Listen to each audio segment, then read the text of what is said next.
Hey guys, this is Danny Boy. So I have another build for you today. Let me just say up front that this is more of just a fun build for shits, essentially. It works fine in normal, it works fine in Nightmare. Hell is probably pushing it, certainly late Hell, maybe Act 1, Act 2 to an extent, and then Act 3 and Act 4. It's getting a little tougher, especially Act 4. You could probably go through most of Hell with it, though, especially if you have decent enough gear. And Inferno, I don't even think it's really viable. With enough gear, though, gear solves all your troubles, it seems, in this game, so you never know. But this is the Chicken Bomber build, or the Fricken Chicken Bomber build, as I like to refer to it. And it is all about using Hex and Angry Chicken to essentially just blow guys up. It's all about PB/AoE damage. Wall of Zombies, one of the final runes that you get in the game, actually, through... or rather, Dead Rush, Wall of Zombies, one of the final runes you get in the game. It is a really strong PB/AoE on a long cooldown, on a 25-second cooldown.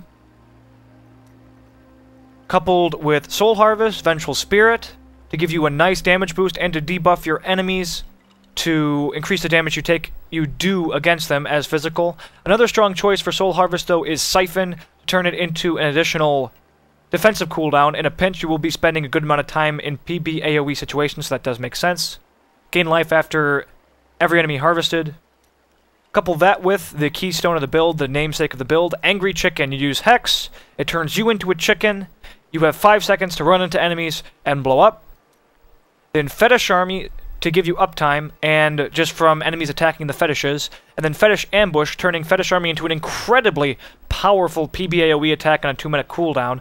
250% weapon damage as physical to any enemy that's caught in the PB/AoE when you summon the fetishes, just as the fetishes stream in. Could do a ton of damage, because that's per fetish, mind you, 250% per fetish. And that damage is done essentially instantly as well. So in a pinch, you can use it to save your butt. And then, just for the free spammable ability, Firebomb, I have it spec'd for Ghost Bomb. It's like one of the last runes, if not the last rune you get in the game. It's a level 60 rune. And it gives Firebomb a little bit additional damage in the form of 20% additional damage to the target you actually hit, and it will do 20% weapon damage to all targets around that enemy in a 28-yard radius, which is pretty huge. Now, I understand that that's very late game to use Ghost Bomb, but even without Ghost Bomb, I used Roll the Bones through the vast majority of the game when I did use, or rather just when I did use this build. I used Roll the Bones, makes the skull bounce twice, makes it do a ton of damage to groups, single targets, because sometimes you can catch them with 2 bounces, even if you throw it in front of them, have it get hit by the 2 subsequent bounces.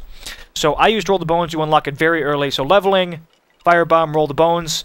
From my experimentation, it's Roll the Bones is better than Flash Fire, it's better than Fire Pit, and it's better than Pyrogeist against either single targets or crowds. Just that's what it seemed like in practice, even if the weapon coefficients would tell you otherwise. Practically, that seems to have been the best bet. Now, you could instead, because you do have a lot of AoE already, I just prefer Firebomb because it's different, and because everybody uses Poison Dart and uses Splinters because it does an insane amount of damage. You could absolutely just use Splinters and Poison Dart and use that for your single target attack to finish enemies off, to help deal with champ packs and whatever. But I preferred using Firebomb, lots of explosions everywhere, and then ultimately Ghost Bomb. So Ghost Bomb, Dead Rush, Vengeful Spirit. Oh yeah, and I forgot. Spirit Walk. Normally, I would always recommend to go for Healing Journey, or if you're leveling, Jaunt, to make it last longer, Honored Guest to help you get mana back, or Healing Journey, certainly for endgame, to make it also a 14% self-heal over 2 seconds.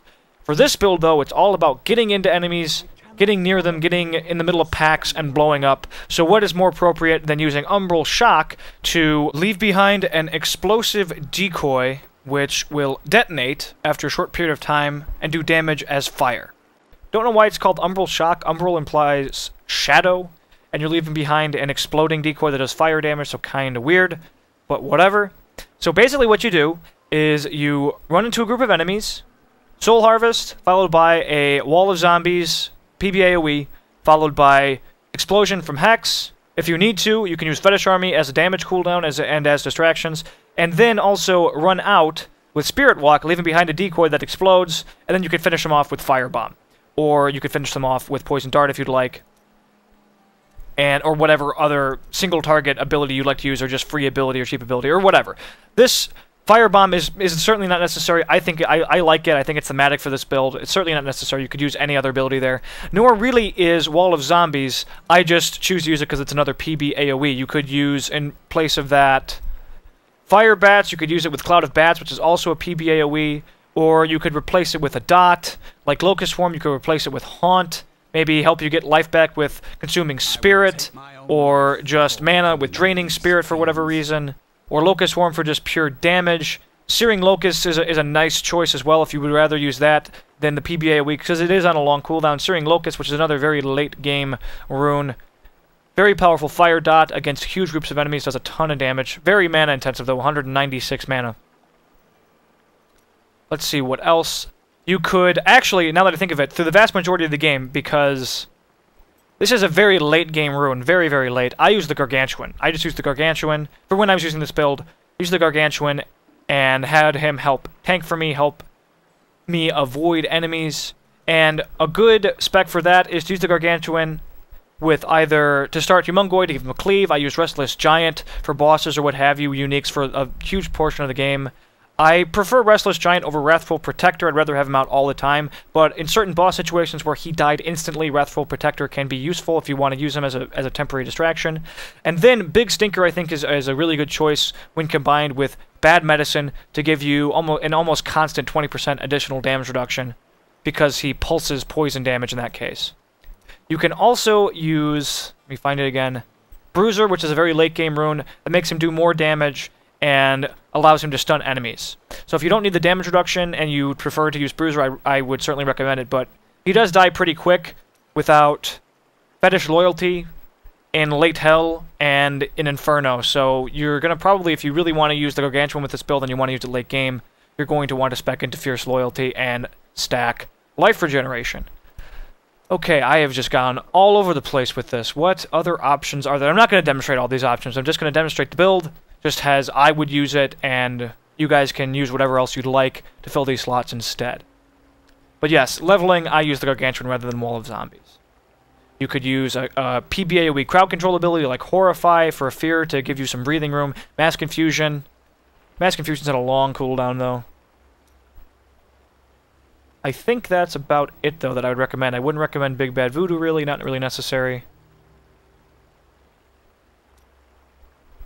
I would either say Fire Bats, maybe Dire Bats instead, Cloud of Bats for the theme, a dot of some sort, but remember those are mana intensive. This build doesn't really have any means of getting mana back, barring your gear.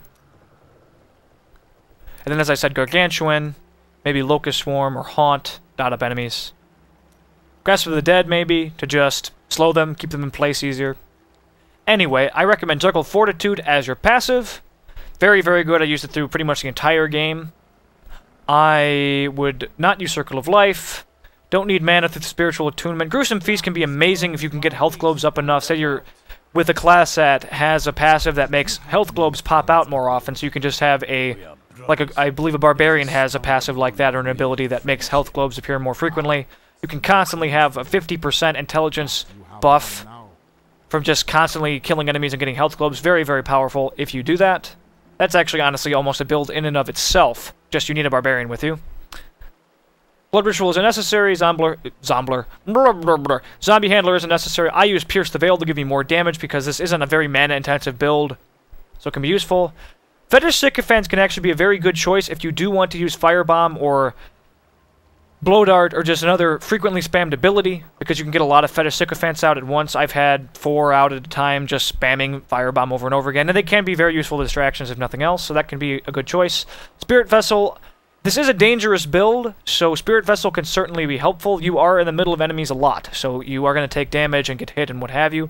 Spirit Vessel allows you to use your Spirit Walk and leave decoys more frequently, and get out of dodge more frequently, and allows you to survive once every minute and a half, essentially. So, good choice.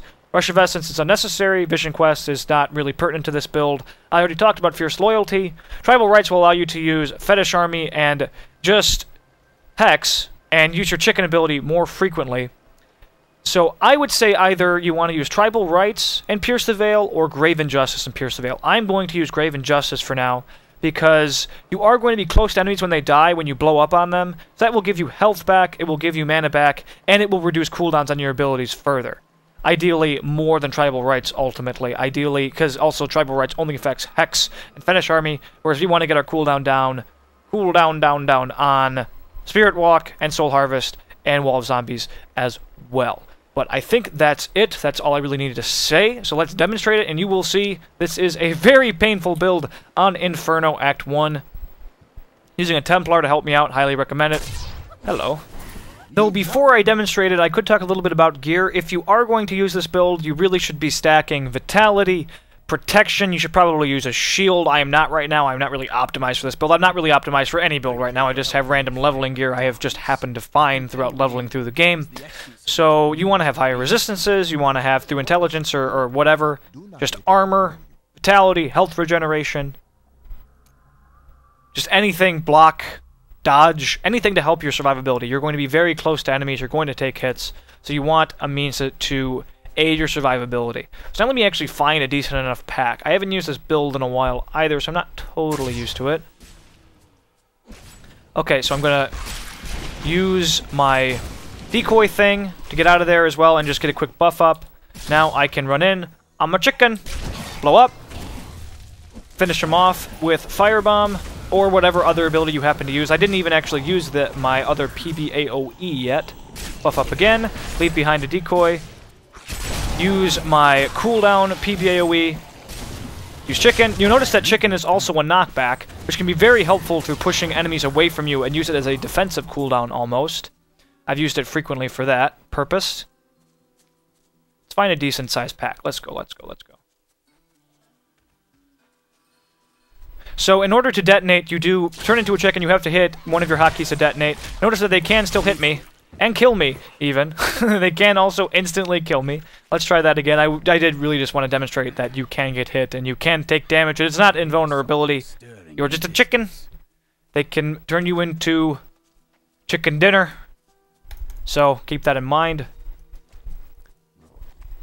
I won't say this is a novelty build necessarily, because it actually is quite effective on the lower difficulties. It's just Inferno without gear to support it. You're not going to have an easy time. There are certainly better builds. I mean, I can kill people with it. I mean, I am killing guys. It's not as if I can't do damage or anything or function. And see, it does make you stronger against enemies that do run up to you, the really fast guys that are really annoying, because you can just blow up on them. And this thing crits hard. I just crit for 60,000 damage with it. It does a lot of damage. Something to keep in mind. It's better to use it in large crowds, though. So, buff up, leave behind a decoy, explode, crit for like nearly 20,000, like 17,000 there or something, and then just finish him off with Firebomb with its big AoE. And if I was leveling, I would be using Roll the Bones to accomplish pretty much the same thing. I just would need to aim it a little bit better. Chicken, blow up.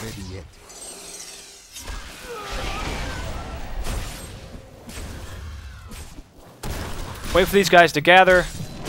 Kill them with my zombie cooldown. I mean, you can get through trash easy enough. It's not a huge deal. And it's fun. It's fun to blow up on enemies as a chicken. So, leave that behind. Use my super PBAOE cooldown, my Fetish Army. Finish them off with Chicken Explosion. And you just want to make sure you keep yourself buffed as well. Let me find one more pack, and then I think this is pretty much it for the build, guys. This was the Chicken Bomber build, the frickin' Chicken Bomber build, whatever you want to call it.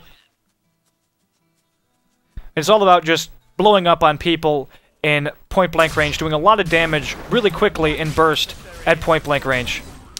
But these are uniques. Yeah, that's the one thing. This is not going to work well against uniques in Inferno or even in Hell. I mean, it can to an extent in the lower portions of Hell, but I'm not going to be able to kill these guys with this build, not with my current gear. So I think that's it, guys. We'll just let these fatties follow me around for a while. So thanks for watching. Stay tuned for more. Check out my Rain Man build if you're interested in my other build or builds that I might come out with in the future. Who knows?